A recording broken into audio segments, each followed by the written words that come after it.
All right, you're watching Live Now. I'm Austin Westfall. A live look at the White House on this Saturday evening. We have a lot to discuss. Busy week tracking the White House. Will Weissert tracks the White House for the Associated Press. He's here with me. So, Will, a lot to discuss. Of course, the number one thing on many people's minds this week was the investigation into the disappearance of Nancy Guthrie. Obviously, feds are on the ground in Tucson. What is the White House's level of involvement with the case? Trump said yesterday that progress is being made. Right. This is something obviously the White House, like all of us, like the whole country is following very closely. They've been from the president right on down. They've been saying from the beginning that they're praying for the Guthrie family, that they're really following this closely. But there is a little bit of a sort of a hands-off approach that the FBI is involved. The federal authorities are involved, but they are also sort of trying to work very closely with local authorities and state authorities. And so there isn't sort of the clash of coordination between the different levels of government there. As far as the president himself is concerned, they have been following us very closely. Caroline came out and talked to us a couple of times, and she said that she'd been watching television coverage with the president and was sort of delayed doing that. So he's clearly following it very closely personally, and it has been in contact with the FBI, briefed on the situation. But they've also been, like I say, very careful to sort of not to try and coordinate with state and local authorities rather than overstep. That's right. And the FBI was on the ground last night as we were watching as they were executing a search warrant. Ended up that they detained 4 people in total, including one person relating to a Range Rover. That's what we're looking at video of right now. We will continue to follow the White House's updates on this. And, of course, we'll await any further word from the FBI as well. Will, let's talk a little bit about later this year. Of course, the midterms is something that you and I are going to be tracking closely in November. You wrote this week that the president is touting a political war chest exceeding $1.5 billion. How can that kind of money shape what we see in November? Well, it's really unprecedented for a second-term president. This is the president himself wrote on Truth Social last summer in August that just since Election Day 2024, he'd been able to amass between all of his political groups that support him $1.5 billion. That's about equal to what he spent on the entirety of his 2024 re-election campaign. So it could really have quite an impact on the midterms. The question is exactly how we'd see it spent, right? He sort of threatened congressional Republicans this week that don't support some of his tariff policies, and he said that we might see a situation where he could support opponents of those folks in their primaries. So that might be one way we might see some political spending.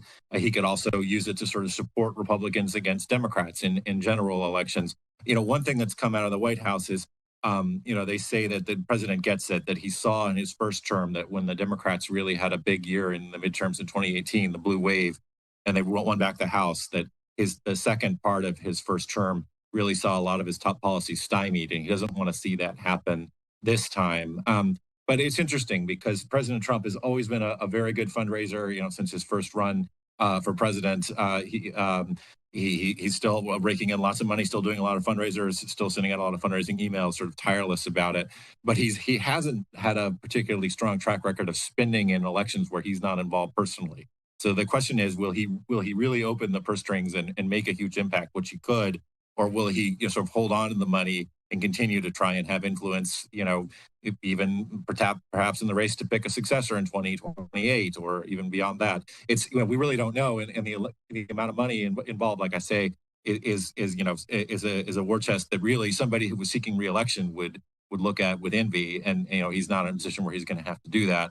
So I see it as sort of a sword of Damocles, right? It's like hanging over Republican politics and maybe all politics for November and potentially beyond. And we'll sort of see exactly how it's spent either in Republican primaries and general elections this time or maybe down the road. When we see a political party win the presidency, do they typically face an uphill battle during that immediate next midterm?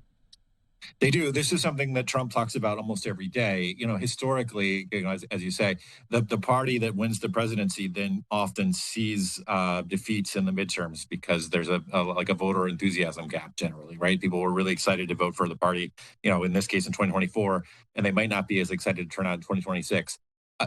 With this war chest, the president certainly has the resources to counter that.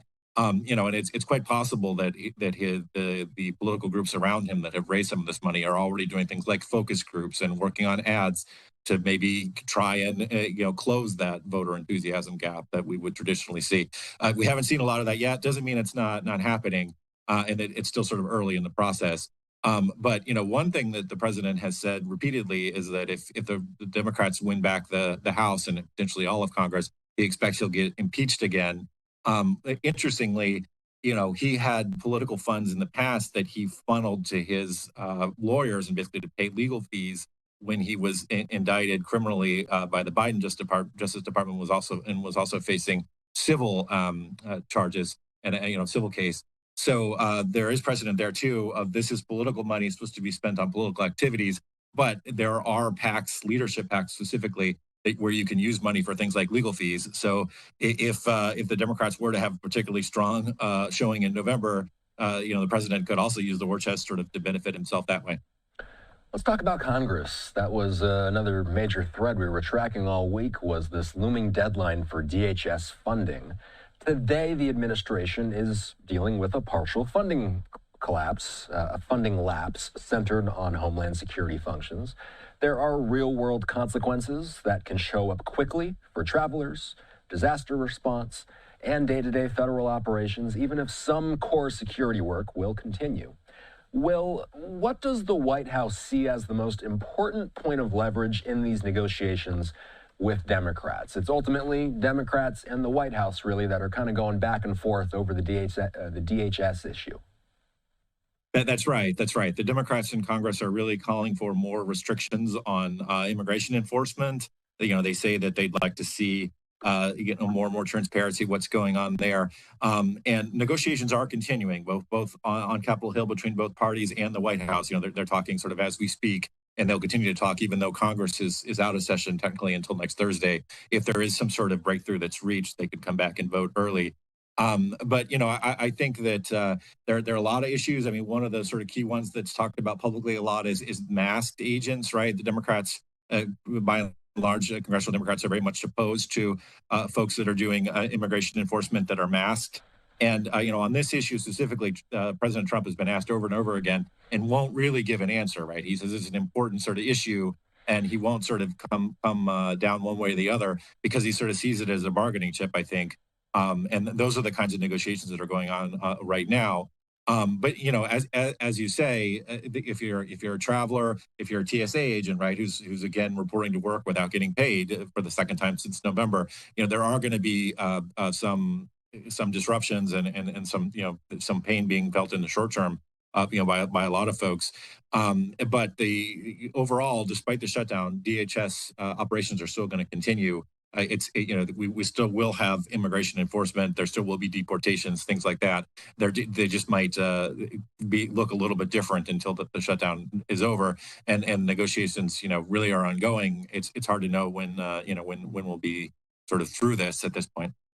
Let's talk about the EPA. Greenhouse gases have been another major topic of discussion this week. One thing that's catching my eyes, and before I get into it, let's get just some background. Let's prime the audience. The administration is moving forward with a sweeping environmental shift that would roll back or redefine federal authority to regulate greenhouse gas emissions. It's a step that supporters say will ease costs for energy producers and consumers, but critics are arguing that it could upend years of climate policy and trigger a major Supreme Court fight. What's the most immediate legal or economic consequence that the White House expects from this decision? Well, the White House is really hoping that this will sort of cause a boom in the energy industry, right? And in terms of manufacturing with regulations coming down. These are not things that will happen immediately. They're not going to happen tomorrow. But they're really counting on this to sort of, as they put it, unleash business and production, and they are hoping, I think, in the short term to sort of see some of that come to fruition. These are rules that were in place since 2009, right? It was an Obama era decision, rule that they've repealed. There are environmental groups and watchdogs and all kinds of other groups that are threatening to sue because they say this ultimately will make everybody less safe, right? That it's going to cause, the air to be more polluted and the environment to be, less safe, and ultimately going to add to things like public health costs and make people unwell. And they really want to sort of say that this rule was in place for a long time, and that the president sort of overstepped when he rolled it back.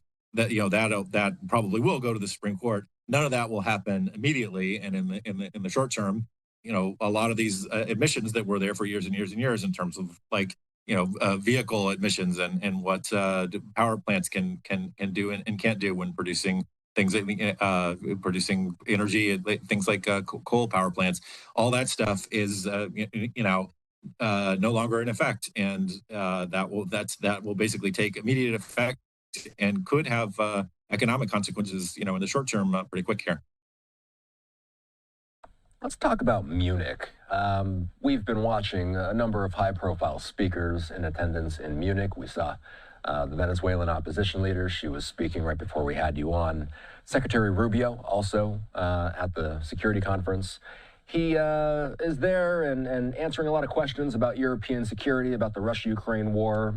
The administration is really trying to shape how allies view America's role in European security. They're seeing senior U.S. officials signaling a tougher expectation that partners carry more of the burden, but also trying to keep alliances cohesive. Will, what is the message from the White House? What message do they want Europe to hear most this weekend?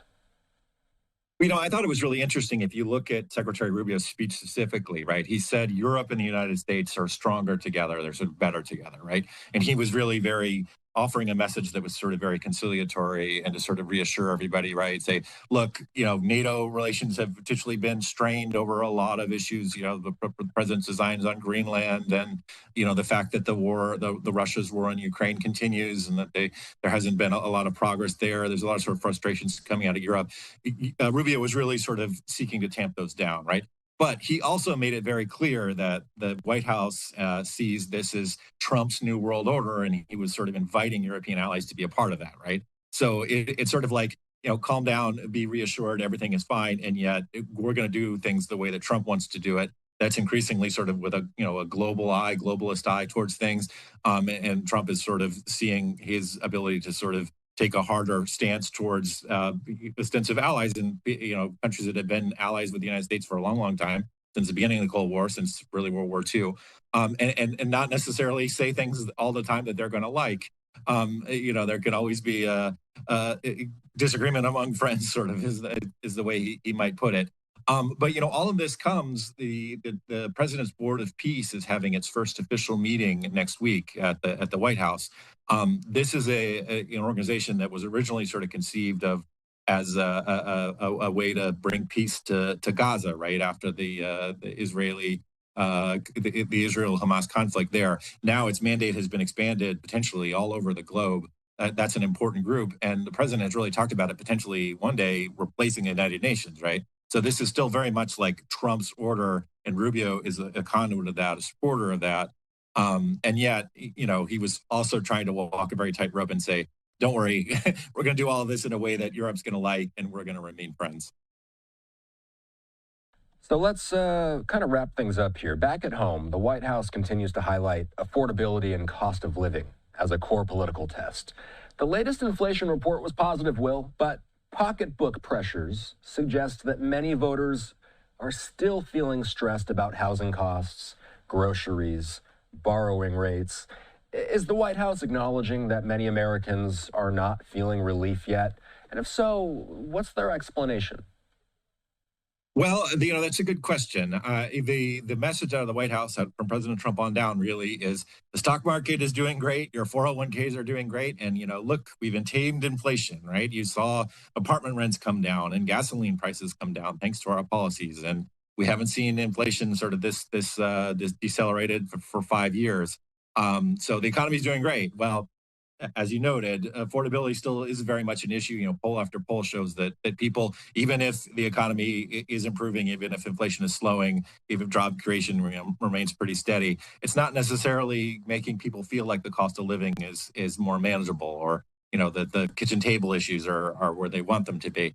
And the president, for a long time, and really even still to this week, has basically dismissed affordability as a Democratic issue. He says, the Democrats created this problem, and it's a fake word.